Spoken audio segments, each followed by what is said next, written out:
Well, Massachusetts Senate candidate Elizabeth Warren in the national spotlight at the DNC last night, railing against corporations and an enterprise system that she claims is, quote, rigged against the middle class. Listen here. People who can be counted on to help their kids, their parents, their neighbors, and a lady down the street whose car broke down. People who work their hearts out but are up against a hard truth. The game is rigged against them. Their fight is my fight, and it's Barack Obama's fight too. People feel like the system is rigged against them. And here's the painful part. They're right. The system is rigged. We're Americans. We celebrate success. We just don't want the game to be rigged.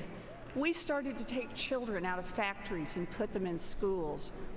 We began to give meaning to the words consumer protection by making food and medicine safe. And we gave the little guys a better chance to compete by preventing the big guys from rigging the markets. Joining me now, Simon Rosenberg, president and founder of NDN, a think tank and advocacy organization. He's also a former campaign advisor to President Bill Clinton. And Mark Thiessen, who's a fellow at the American Enterprise Institute and a former speechwriter for President George W. Bush. We'll have this discussion as Foo Fighters goes through their sound check. Just want to tell our viewers that these bands, at first it was James Taylor, now it's Foo Fighters. They were supposed to be doing this outside at this big stadium a bit later in the day to keep the folks who are waiting for the big night entertained. They will be performing in front of a much smaller crowd in a little bit. This isn't the real performance, just the sound check, but it's been entertaining. Okay, let's talk about Elizabeth Warren. So she gets up there, and you tell me, Mark, she claims the system is rigged, and Brit Hume last night suggested she sounded like somebody who was railing against an incumbent president, and she was advocating to unseat that incumbent president.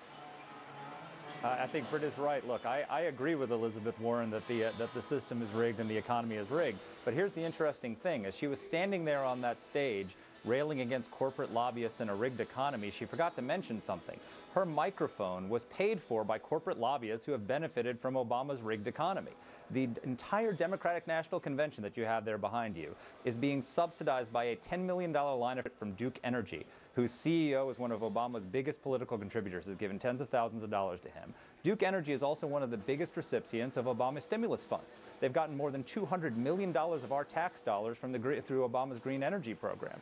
So Elizabeth Warren is standing there railing against a rigged economy from on a podium that was paid for by crony capitalism.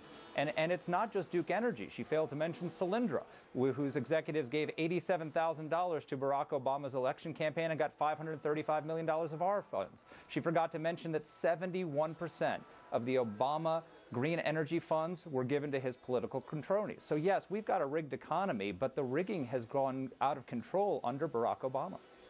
Simon?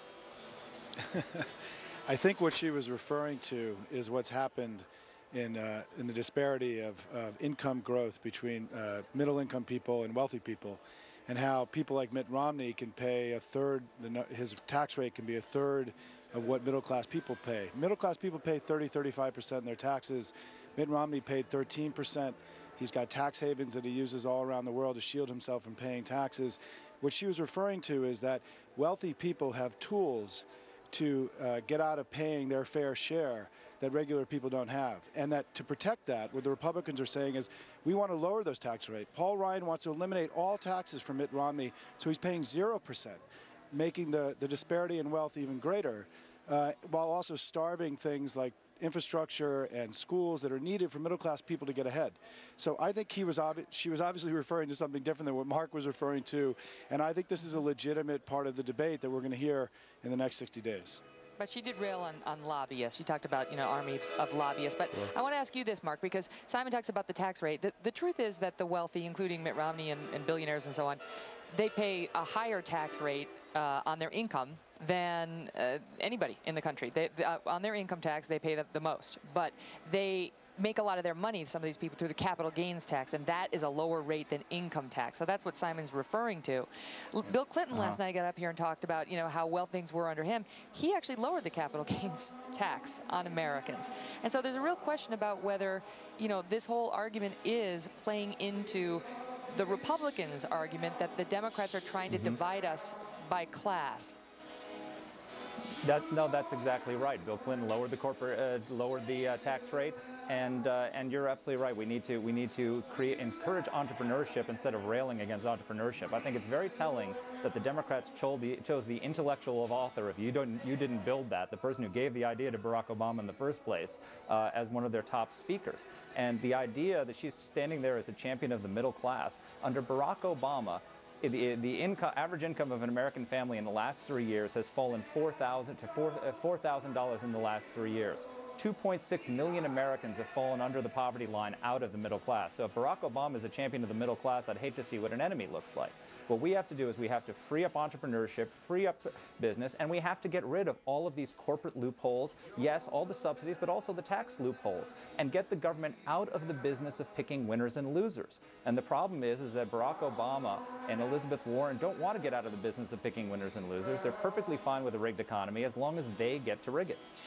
Simon, on that question of division, Michelle Obama told us that Barack Obama doesn't think of us as us and them. He doesn't do that. And yet last night, Elizabeth Warren gets up there and talks about how oil companies are bad, billionaires aren't great, Wall Street CEOs have no shame, they demand favors, they act like we should thank them. Isn't that divisive language? I mean, all Wall Street CEOs are bad and billionaires are paying lower tax rates than their secretaries and oil company? I mean, isn't that the kind of division that Michelle was trying to say the president doesn't do? I don't think there's anything that Elizabeth Warren said last night that was untrue. And I think that part of what and it's a little loud in here, I'm doing my best, is that I love that video, by the way, Megan. That was terrific before we came on. But I think what Elizabeth Warren was trying to say last night, and I think what the Democrats are saying this week, is that we just have a different vision for how the economy should work than the Republicans. We believe that we're all in this together. We believe that people should pay their fair share. We believe that the government has to have the needed resources to invest in things like infrastructure and education that are critical for long-term growth. I don't think last week Mitt Romney laid out any kind of compelling vision whatsoever of how he's going to make the economy better. I mean, this notion that by lowering tax rates and deregulating the economy, things are going to get better. We tried that in the Bush decade, and it created the worst economy we've had since the Great Depression. We've already done that. It didn't work, and they're not offering anything new. And I think what Elizabeth Warren and this convention is about is we're laying out a different vision. And it's a vision that we tried in the 1990s, and it worked. And we're going to try to continue to do it as we go forward, recovering from the worst economic recession and financial crisis we've had in 70 years. Simon, Ronald Reagan the tried were really working with you. They were doing a nice crescendo just as you were making your big point, and then it got a little too loud. In any event, great job, you guys. Great to see you. Thank you both. Thanks. Okay, thanks, Megan. Thank you. Coming up right after this break.